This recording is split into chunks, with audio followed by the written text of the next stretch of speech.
അപ്പൊ രാവിലെ തന്നെ ഇറങ്ങിയിട്ടുണ്ട് കേട്ടോ. ഒരു വാഴല വെട്ടണം, ഒരു തൂഷണില തന്നെ ആയിക്കോട്ടെ എന്ന് വിചാരിച്ചു കേട്ടോ. അപ്പൊ നിങ്ങൾ വിചാരിക്കും പൊതിച്ചോറ് പൊതിഞ്ഞു വെക്കാനായിരിക്കും. അല്ല കേട്ടോ, നമ്മളിന്ന് വെറൈറ്റി ആയിട്ട് ഒരു പുട്ടുപൊതി ഉണ്ടാക്കാൻ വേണ്ടി പോവാ കേട്ടോ. പുട്ടുപൊതി അല്ലെങ്കിൽ പൊതിപ്പുട്ട് അതുണ്ടാക്കാൻ വേണ്ടി പോവാണ് കേട്ടോ.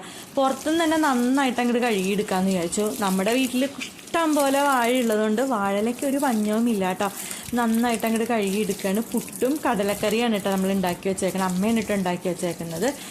അപ്പോൾ ഇതുപോലെ ആരെങ്കിലും പുട്ടിങ്ങനെ പൊതിഞ്ഞ് കഴിച്ചിട്ടുള്ളവർ കമൻറ്റ് ചെയ്യൂ കേട്ടോ. അപ്പോൾ ഇതെന്താവും എങ്ങനെയായിരിക്കും എന്നൊന്നും അറിയില്ല. നമ്മൾ ദോശ ഇഡ്ഡലി ഇതൊക്കെ പൊതിഞ്ഞ് ഞാൻ കണ്ടിട്ടുണ്ട്, പുട്ട് ഇതുവരെ പൊതിഞ്ഞ് ഞാൻ കണ്ടിട്ടില്ല കേട്ടോ. അപ്പോൾ അതേ നമുക്ക് ഈ ഇല നന്നായിട്ടൊന്ന് വാട്ടിയെടുക്കണം കേട്ടോ. നമ്മുടെ വീട്ടിൽ ഇഷ്ടം പോലെ വാഴയും വാഴയിലേക്ക് ഉണ്ടെങ്കിലും പൊതിച്ചോറൊക്കെ അങ്ങനെ വല്ലപ്പോഴും 1-2 പ്രാവശ്യം ഉണ്ടാക്കിയിട്ടുള്ളൂ. പക്ഷെ ഇഷ്ടമാണ് കേട്ടോ കഴിക്കാനായിട്ട്. പൊതിച്ചോറിൻ്റെ ഒരു വീഡിയോയും കൂടി ചെയ്യണമെന്നുണ്ട്. അപ്പോൾ അതേ നന്നായിട്ട് ചെയ്തിട്ടും പറയാം, നന്നായിട്ട് അങ്ങോട്ട് വാട്ടിയെടുത്തോന്ന് പറയുകയാണ് കേട്ടോ. അപ്പം അങ്ങനെ പുട്ട് വെച്ചു, നമ്മൾ കടലക്കറി ഒഴിക്കുകയാണ്, പിന്നെ പപ്പടവും കൂടെ അതിലേക്ക് വെച്ച് കൊടുക്കുകയാണ് കേട്ടോ.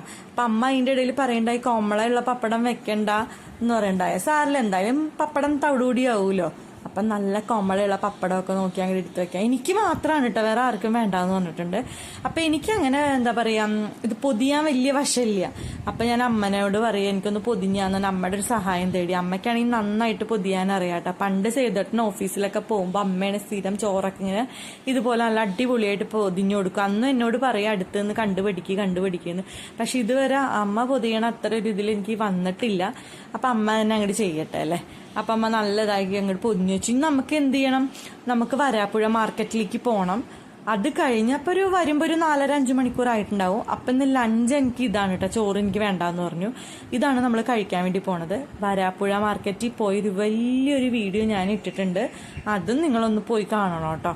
അപ്പം അതേ അമ്മ എനിക്ക് പൊതിഞ്ഞ് എൻ്റെ കയ്യിലേക്ക് തന്നെ തരികയാണ്, അല്ലെങ്കിൽ ആരെങ്കിലും എടുത്ത് കഴിക്കാൻ രാഗി സൂക്ഷിച്ചു വെച്ചോ എന്ന് പറഞ്ഞു. അത് കേട്ടത് എനിക്ക് ചിരി വന്നു കേട്ടോ. പിന്നെ അതുമല്ല, ഉറുമ്പിൻ്റെ ശല്യം ഭയങ്കര കൂടുതലാണ് കേട്ടോ ഇവിടെ. അത് കഴിഞ്ഞ് ഞങ്ങളൊന്ന് ഗ്രാൻഡ് ഹൈപ്പറിലേക്ക് ഇറങ്ങിയിട്ടോ വൈകുന്നേരമൊക്കെ ആയപ്പോൾ. അപ്പോൾ പുട്ടുപൊതി തുറന്നതും കഴിച്ചതൊക്കെ ഷോർട്സിലുണ്ട്, കാണാൻ മറക്കരുത് കേട്ടോ. അപ്പോൾ അതേ നമ്മളൊരു കുട്ടി ഷോപ്പിംഗ് ആണ്, വലിയ ഷോപ്പിംഗ് ഒന്നുമല്ല. കുറച്ച് സാധനങ്ങളൊക്കെ മേടിക്കണം. അപ്പോൾ ചെയ്തിട്ട് ഓരോന്നെടുത്ത് നമുക്ക് ഗോതമ്പ് പൊടിയൊക്കെയാണ് കേട്ടോ ഇമ്പോർട്ടൻറ്റ്. അതിൻ്റെ ഇടയിൽ ഞാൻ കുറേ ചോക്ലേറ്റും അതൊക്കെ നോക്കി നടന്നു എന്നുള്ളൂ.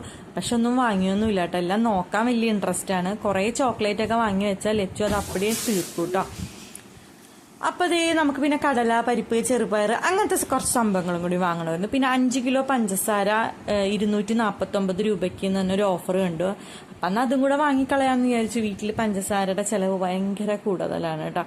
അപ്പം അതും കൂടെ വാങ്ങി. പിന്നെ സോപ്പ് വാങ്ങാനുണ്ടായിരുന്നു കേട്ടോ. അപ്പം അമ്മയ്ക്ക് സോപ്പ് വാങ്ങണം. അങ്ങനെ ഓരോ സംഭവങ്ങളൊക്കെ നോക്കിക്കൊണ്ടിരിക്കുക. അപ്പം അതേ അതൊന്നും വാങ്ങി. പിന്നെ വലിയ ഷോപ്പിംഗ് ഇല്ലെന്ന് ഞാൻ പറഞ്ഞല്ലോ. ഇനി കുറേ നോക്കി നിന്നാൽ നമുക്ക് പല സാധനങ്ങളും ഗ്രാൻഡ് ഹൈപ്പറിൽ നിന്ന് വാങ്ങാൻ തോന്നും. സേതുവിൻ്റെ പോക്കറ്റ് കാലിയാവും. അതുകൊണ്ട് സേതുട്ടൻ പേടിച്ചാൽ ഞങ്ങളെ കൊണ്ടുവരും കേട്ടോ.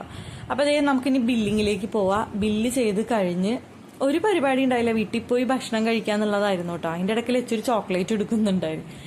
അപ്പോൾ അതേ നമ്മുടെ ഇവിടെ ഒരു ഷോപ്പുണ്ട്, 1 ബൈറ്റ് എന്ന് പറഞ്ഞിട്ടൊരു ഷോപ്പുണ്ട്. ഗ്രാൻഡ് ഹൈപ്പറിൽ നിന്ന് ഇറങ്ങി ഞങ്ങൾ നേരെ വന്നത് 1 ബൈറ്റ് എന്ന് പറഞ്ഞ റെസ്റ്റോറൻറ്റിലേക്കാണ് കേട്ടോ. ഇവിടെ നേരത്തെ ഉണ്ടായിരുന്നത് അങ്ങാടി എന്ന് പറഞ്ഞിട്ടൊരു സൂപ്പർ മാർക്കറ്റായിരുന്നു. ഇടയ്ക്കൊക്കെ ഞങ്ങൾ വരുമായിരുന്നു കേട്ടോ. അപ്പോൾ ഇത് പുതിയ റെസ്റ്റോറൻ്റ് ആണ് കേട്ടോ. ഇവിടെ ഒരുപാട് സാധനങ്ങളുണ്ട് കേട്ടോ.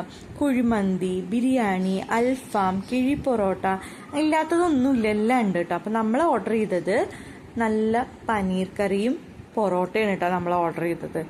കാരണം ഞങ്ങൾ ഫുഡൊക്കെ ഒന്ന് കുറയ്ക്കാം എന്നാണ് കേട്ടോ തീരുമാനിച്ചത്. അപ്പോൾ എല്ലാവർക്കും ഓരോരോ പൊറോട്ടയാണ് നമ്മൾ ഓർഡർ ചെയ്തത്. പിന്നെ പനീർ കറി എന്ന് പറഞ്ഞാൽ ലച്ചുവിൻ്റെ ഫേവറേറ്റ് ആയിട്ടുള്ള ഒരു കറിയാണ് കേട്ടോ. അടിപൊളി കറിയായിരുന്നു കേട്ടോ, കാണുമ്പോൾ തന്നെ അടിപൊളിയായിരുന്നു. നല്ല എന്താ പറയുക, ക്രീമി ആയിട്ടുള്ളൊരു കറിയാണ്, വലിയ സ്പൈസി ഒന്നും അല്ല കേട്ടോ. ലച്ചുവിന് സേതുവേണ്ണ അധികം സ്പൈസി ആയിട്ടുള്ള കറിയൊന്നും ഇഷ്ടമല്ല. ഇതുപോലത്തെ ലൈറ്റ് ആയിട്ടുള്ള കറികളൊക്കെയാണ് കേട്ടോ ഇഷ്ടം. നല്ല സോഫ്റ്റ് പൊറോട്ട ആയിരുന്നു കേട്ടോ. ഈ പൊറോട്ടയുടെയും കറിയുടെയും ഒരു ഇത് കാരണം സേതുവേട്ടൻ ഒരു പൊറോട്ടയും കൂടി ഓർഡർ ചെയ്തു കേട്ടോ. പിന്നെ ഞങ്ങൾ പതുക്കെ അതൊക്കെ അവിടെ ഇരുന്ന് കഴിച്ചു. തിരക്കുകൾ വന്നുകൊണ്ടിരിക്കണേ ഉണ്ടായിരുന്നുള്ളൂ കേട്ടോ. ഞാൻ ലച്ചുവിനോട് പറയുക, അച്ഛൻ എവിടെയെങ്കിലും പോകുമ്പോൾ നമുക്കിവിടെ ഇടയ്ക്ക് വന്ന് കഴിക്കാമെന്ന് പറഞ്ഞുകൊണ്ടിരിക്കുക. ഞങ്ങളുടെ വീടിൻ്റെ തൊട്ടടുത്താണ്, 5 മിനിറ്റ് ദൂരമുള്ളൂ. ഈ റെസ്റ്റോറൻറ്റ് വന്നിട്ട് ചങ്ങമ്പുഴ പാർക്കിൻ്റെ അടുത്താണ് കേട്ടോ. എന്തായാലും അടിപൊളിയായിരുന്നു കേട്ടോ. അപ്പോൾ ലച്ചുവിന് വലിയ ഇഷ്ടപ്പെട്ടു പനീർ കറി കേട്ടോ. പിന്നെ നമ്മൾ ആ ഒരു പൊറോട്ടയിൽ അങ്ങോട്ട് നിർത്തി കേട്ടോ. പിന്നെ നമ്മൾ എന്ത് ചെയ്യുക, ബില്ല് കൊടുക്കാനായി ബില്ലിംഗ് ഒക്കെ ചെയ്ത് ഇനി നമ്മൾ വീട്ടിലേക്ക് പോവുകയാണ്. വീഡിയോ ഇഷ്ടമായാൽ ലൈക്ക് ചെയ്യുക, ഷെയർ ചെയ്യുക, സബ്സ്ക്രൈബ് ചെയ്യുക.